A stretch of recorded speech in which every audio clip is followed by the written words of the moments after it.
राधे राधे। मेरा नाम महक है और मैं आज इस वीडियो के माध्यम से श्रीमद् भगवद गीता के प्रथम अध्याय के पहले 5 श्लोकों का वर्णन अर्थात तात्पर्य यहाँ पे स्पष्ट करूँगी। ठीक है, तो श्रीमद् भगवद गीता के पहले अध्याय का पहला श्लोक कुछ इस प्रकार है। धर्म क्षेत्रे कुरुक्षेत्रे संवेतायुत्सव मामका पांडवाश्चैव किम कुर्वत संजय। इसका तात्पर्य कुछ इस प्रकार है। भगवद गीता एक आस्तिक विज्ञान है। यह स्वयं श्री कृष्ण द्वारा साक्षात उच्चरित है, तो मनुष्य को चाहिए कि वह श्री कृष्ण उच्चरित श्रीमद् भगवद गीता का अध्ययन करे और उसे समझने का प्रयास करें। इस श्लोक में धृतराष्ट्र तथा संजय की वार्ताएं इस महान दर्शन का मूल सिद्धांत का कार्य करती हैं। माना जाता है कि इस दर्शन की प्रस्तुति स्वयं श्री कृष्ण ने कुरुक्षेत्र जैसे धर्मस्थल पर की थी, जब वे संजय स्वयं भूलोक में थे। संजय जो थे वो श्री वेदव्यास के शिष्य थे। इस कारण से स्वयं धृतराष्ट्र ने संजय को बोला कि उन्होंने क्या किया, क्योंकि वह इस जिज्ञासा में थे कि धर्म क्षेत्र यानी कुरुक्षेत्र में क्या चल रहा है, और इसी के साथ साथ उनके पुत्र कौरव और पांडव पुत्र मतलब 5 पांडव इस युद्ध को विराम ना दे दें या कोई समझौता ना कर लें, क्योंकि वे बिल्कुल नहीं चाहते थे कि यह युद्ध रुके। और इस श्लोक में कुरुक्षेत्र को धर्म क्षेत्र इसलिए भी बताया गया है क्योंकि जो कुरुक्षेत्र है उन्हें स्वर्ग के निवासियों के द्वारा तीर्थ स्थल के रूप में माना जाता है। अतः वे अत्यंत भयभीत थे कि इस युद्ध का परिणाम क्या होगा। अब पहले श्लोक का वर्णन कर दिया। अब दूसरा श्लोक आता है जिसका तात्पर्य कुछ इस प्रकार है कि जो धृतराष्ट्र थे उनको बहुत ज़्यादा भय था कि कुरुक्षेत्र एक धर्मस्थल है, और वो अपने पुत्रों को भी जानते थे, वो समझते थे अपने पुत्रों को। और धृतराष्ट्र जन्म से ही देख नहीं सकते थे, और दुर्भाग्यवश उनके पास आध्यात्मिक दृष्टि भी नहीं थी, और उनको पता था कि उनके पुत्रों के पास भी आध्यात्मिक दृष्टि नहीं है, मतलब भगवान को समझने की, भगवान को जानने की, सही गलत की परख उनके पास नहीं है। तो वो बिल्कुल नहीं चाहते थे कि ये युद्ध कहीं से भी रुके, मतलब वो उन दोनों में समझौता नहीं कराना चाहते थे, और ये व्याकुलता उनकी संजय को समझती थी। तो दूसरे श्लोक में संजय धृतराष्ट्र को बताते हैं कि जो दुर्योधन है वो अपने गुरु द्रोणाचार्य के पास गए, उनको उसी युद्ध मैदान की उनको उनकी स्थिति बताने, मतलब जो वहाँ की उस टाइम पे स्थिति थी वो बताने वो अपने गुरु द्रोणाचार्य के पास गए। वो उनके सेनापति भी थे। गुरु द्रोणाचार्य दुर्योधन के सेनापति थे। अब दुर्योधन को राजा कहकर संजय ने संबोधित किया गया, परंतु जब उन्होंने पांडवों की व्यू रचना देखी तो वह काफ़ी भयभीत हो गए थे, वह काफ़ी डर गए थे। वह तभी गुरु द्रोणाचार्य के पास गए थे। अब तीसरे श्लोक पे आते हैं।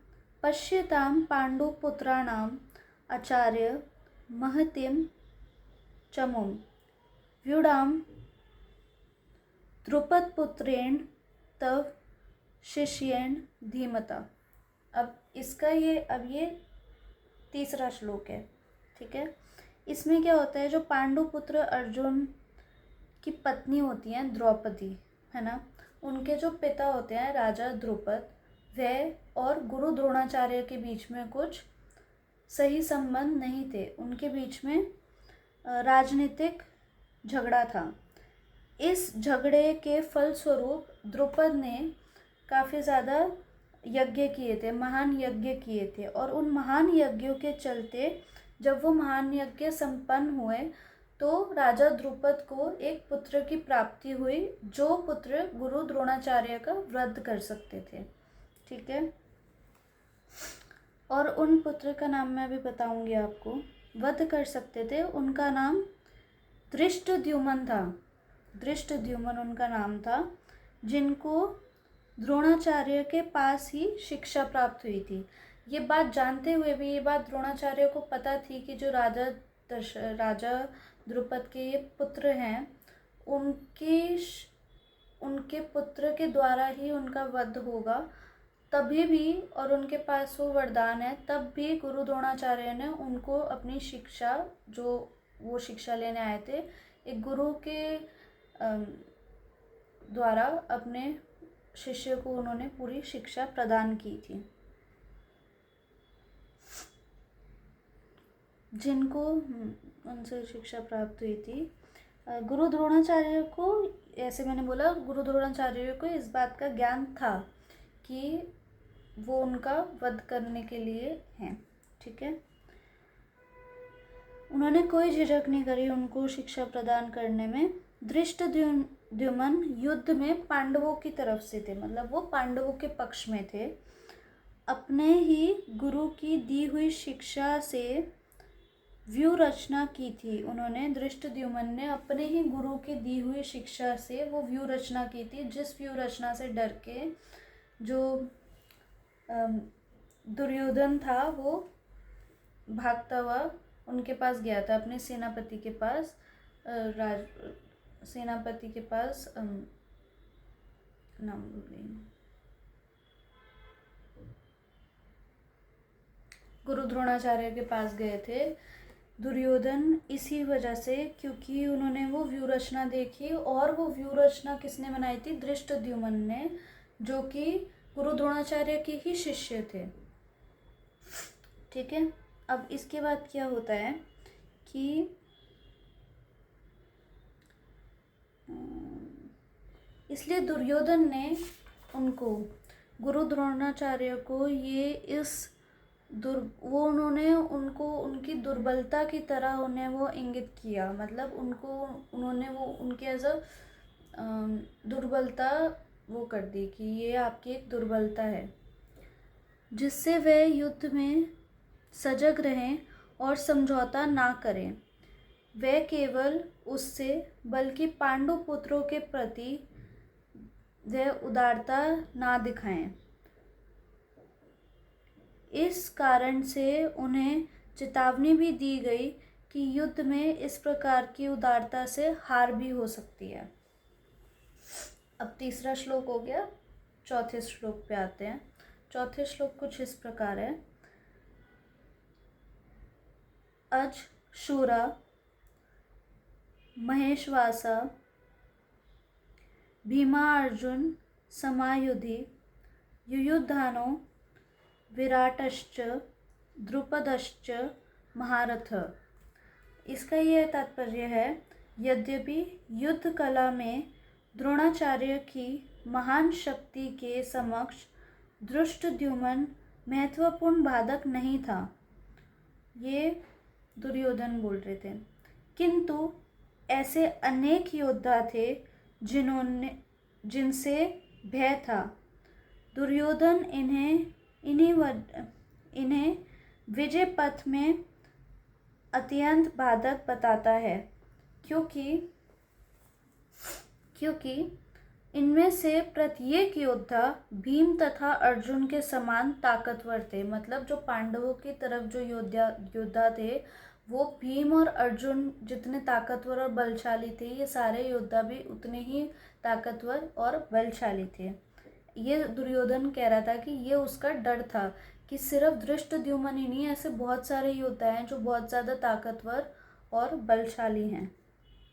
दुर्योधन को भीम एवं अर्जुन की बल और शक्ति का ज्ञान था, इसलिए वह अन्य योद्धाओं की तुलना इन दोनों से करता था। श्लोक में जो 5वां श्लोक है उनमें बस इनके नाम दिए गए हैं, जो जो ये योद्धा थे उनका वर्णन किया गया है। श्लोक में इन योद्धाओं के नाम हैं अर्थात दृष्टकेतु, चेकितान, काशीराज, पुरोजित, कुंती भोज तथा शैब्य जैसे महान शक्तिशाली योद्धा भी थे। तो ये था पहले 5 श्लोकों का तात्पर्य। अभी तक शुरुआत से पूरा मैंने आपको बता दिया है। अब इसमें अगर कोई भी मुझसे त्रुटि हुई हो, क्योंकि बहुत सारे महान लोग होंगे जो इसके बारे में और अच्छे से बता सकते हैं, या फिर बहुत सारे लोग होंगे जिनको इसमें शायद कुछ गलती दिखे, पर मैंने जितना मेरे हिसाब से था उतना मैंने बताया। अगर मुझसे कोई गलती हो भी गई हो तो मुझे माफ़ कर दें, मैंने भी अभी अभी सीखना चालू किया है। बट ये वीडियोस आती रहेंगी रेगुलरली डेली बेसिस पे। अगर आपको अच्छी लगी हो तो प्लीज़ लाइक कर देना और अपने फ्रेंड्स के साथ शेयर भी कर देना अगर कोई इंटरेस्टेड हो तो ऐसी वीडियोस देखने में। और please hit the subscribe button as well. Thank